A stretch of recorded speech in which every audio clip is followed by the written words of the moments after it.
So it's almost Halloween. Now some people say don't put spooky things outside your house, right? For many Christians, pumpkin carving is some secular or even pagan nonsense. Don't do it. Or if you do it, carve something Christian like a cross into the pumpkin.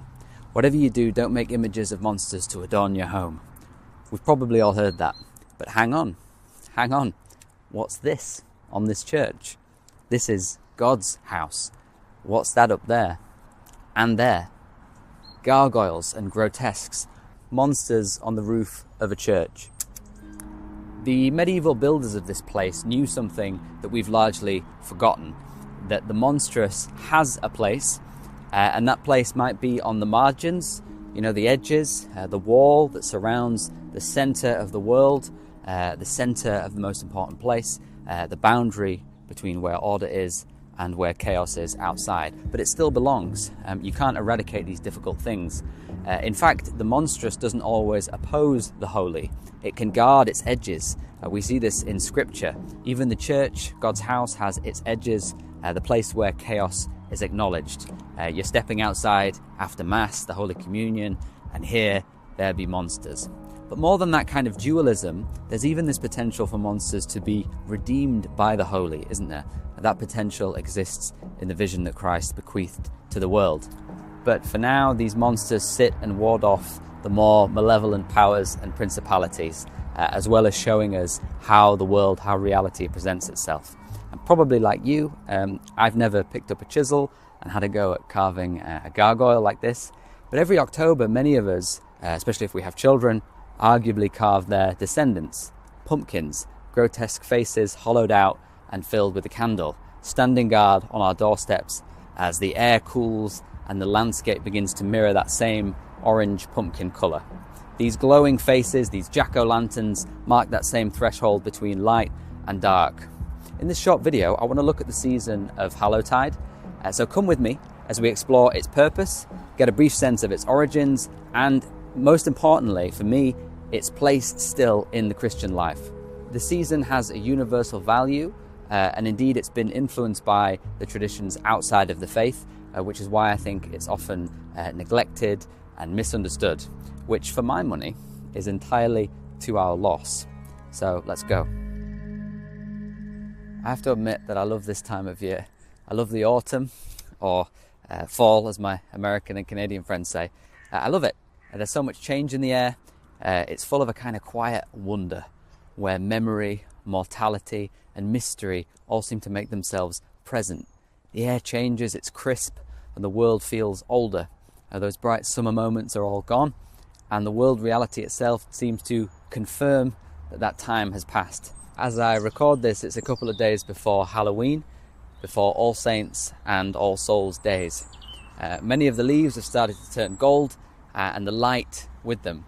It's as though the world itself remembers what was green and can't help but tint them with a kind of golden longing. Like our memories of summer or of childhood, those fondly remembered good times now bathed in our memories in a kind of golden film-like patina. And if you're from the days of film, your childhood probably looks a little bit like that. With Kodak Max, I knew I'd get my picture. I'm a millennial, so my childhood is definitely filtered through those kind of bright Kodak colours. Kodak Max is all you need to know about film. So autumn is a beautiful, if fleeting, season. And if we're honest, it's more than a little bit sobering, because within the gold fading, the falling leaves seem to almost whisper the words, memento mori, remember that you must die. These beautiful colours, like all true beauty, always point beyond themselves, don't they, to that transcendent truth. It's as though the season, nature, still remembers something that we've forgotten in the West about how transient life is. It reminds us of something we in the modern world do our best to forget: death, the great inconvenience. I recently found out this old camera that belonged to my grandfather. He's long since moved on to another place, but I still have this camera that he took around the world with him in the early 1950s. It works, it shoots medium format film, which Kodak still make, and crucially, I only get 8 chances, 8 pictures to a roll of film. You press the shutter, the lens opens, for a fraction of a second, lets in light, lets in colour, and burns that moment into the emulsion forever. And I've decided to get back into film photography because it leads me here. It leads me out, walking around, being in the present, inhabiting the moment, not to miss what's in front of me, to notice what's in front of me. And for my money, digital technology can't really do that. But what does this film camera have to do with Hallowtide? Well, Hallowtide invites us to pay attention, to notice that despite our designs and our plans, nothing lasts forever. Here today, gone tomorrow. As Ecclesiastes says, all are of the dust and all turn to dust again. In this digital, AI-driven age, film to me feels real. The light touches it, leaves a mark, a trace of what was. And to me, it seems, in a small sense, to be a little bit like what faith is like. The true light imprinting itself on the matter of our lives. I don't want to get carried away with the analogy. Film is a chemical process, but in a way, it has a kind of incarnational quality. Light, spirit entering into matter, God becoming flesh, mortality meeting eternity, or dust being met with divinity.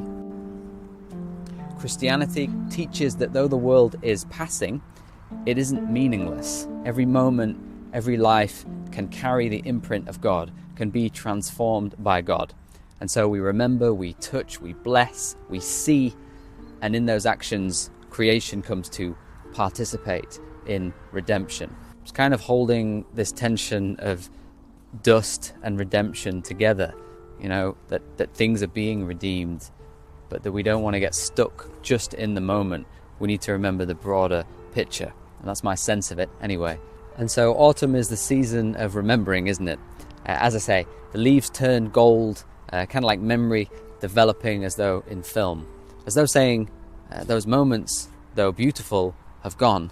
Beautiful but passing. And it forces us to confront this reality. And so what is All Hallowtide? Well, we discussed some of the symbolism on this channel last year, and I'll put the link in the description. But essentially, for this season, we have All Hallows Evening, or Halloween, hallowe'en, which comes from hallowed evening. And this is the evening before we head into the two major days of Hallowtide. The first is All Saints' Day, where we celebrate those now in the presence of God, saints known to us, and also those known only to God. And finally, All Souls' Day, when the church remembers the departed, those who've gone on, and often prays for those who are being purified on their journey into the fullness of life with God. As St. Paul himself writes in 1 Corinthians 3, the fire which will test the work of each life, of each soul. The events of All Souls' Day and of course Halloween are the two which come under most criticism from certain Christian traditions. And whilst this video doesn't have the space to go into that, I think if we're honest, Hallowtide in general is a season which somehow defies our ability, or indeed our modern desire, to entirely pin everything down, to entirely rationalize and understand everything. The impulse says that if we can't explain it, we can just throw it away. If we think it's superstitious or past its sell-by date, we can just get rid of it. But G.K. Chesterton reminds us never to remove the fence until you understand why it was put there in the first place. Hallowtide, to me, is one of those fences. Even if we don't fully grasp all of it, it's been guarding something essential. A rhythm of remembrance, a way of honouring the dead, and also a strange space where the monstrous and the holy somehow meet. It's certainly been influenced by the pre-Christian Celtic tradition of Samhain, which marked the time where the veil between this life and the next seemed to grow thin, the time when nature itself seems to almost sigh and its colours turn. And the church in its Catholicity didn't entirely run away from these traditions, these seeds of the Logos, if you will. Rather, it baptized them as people were baptized into Christ. It seems to me that this is the mark of an intelligent faith, which doesn't just smash what it doesn't understand, but rather prays and discerns and evaluates things for truth. Now, we're obviously not connected to the land in the way that our ancestors were, and so to feel this season, to be formed and shaped by it, I have to make a kind of conscious effort to step outside my home. I've talked about this on the channel before, and at the moment, with the colours changing, I decided the film camera is a great way to do that. It helps to draw me out, but I have to be intentional. I have to be intentional in the way that our ancestors didn't. But even I, an insulated, buffered, modern individual, still feel something almost instantly when I take some time outside. There's a mystery growing, a sense of change, of sadness, but as I've said, also a kind of strange beauty. And this speaks to me of God. It speaks to me of something moving. It speaks to me of more than I can see. I know that the next few months will be cold, will be frosty and difficult. And of course, there's an almost irresistible temptation, isn't there, to scroll past difficult things, to scroll past mystery, to put the central heating on and the LED lighting on, and to push out the cold and the shadows. Maybe we're distracted, busy chasing that better life, or busy getting infuriated by politics and by culture wars, to notice the real, to notice what's in front of us. But if you live in the Northern Hemisphere, you only need to step outside. The church reminds us of reality, in fact reminds us now to slow down, to look back and to remember where we've come from and where we're headed. But most of all, to take the time to pray, to remember physically, in our attention, in our lighting of candles, in ritual and in acts of devotion, that we're part of something bigger.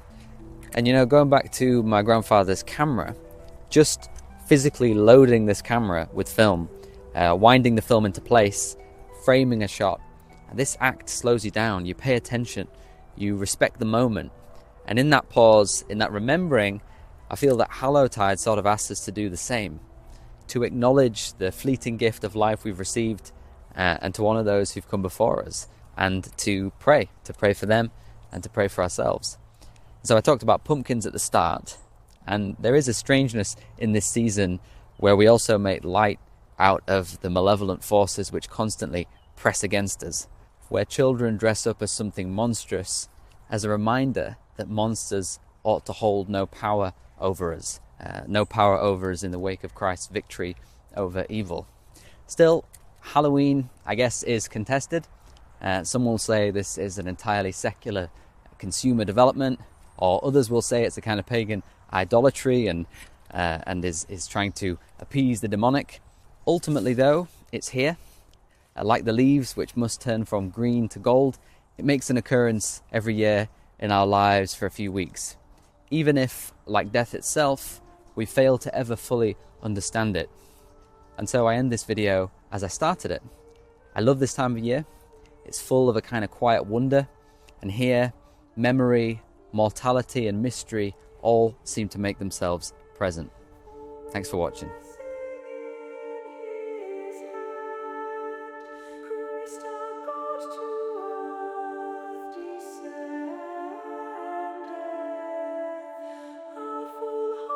To